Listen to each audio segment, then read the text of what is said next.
Ito ang gagawin ko na Samsung 2-door inverter rep. So yun ang problem niya, hindi lumalamig yung baba, then sa taas mahina rin ang lamig niya. So yun ang problem.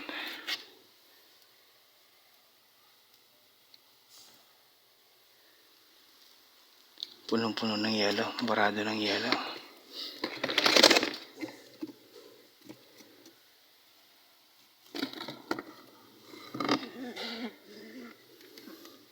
So hindi gumagana yung kanyang defrosting system.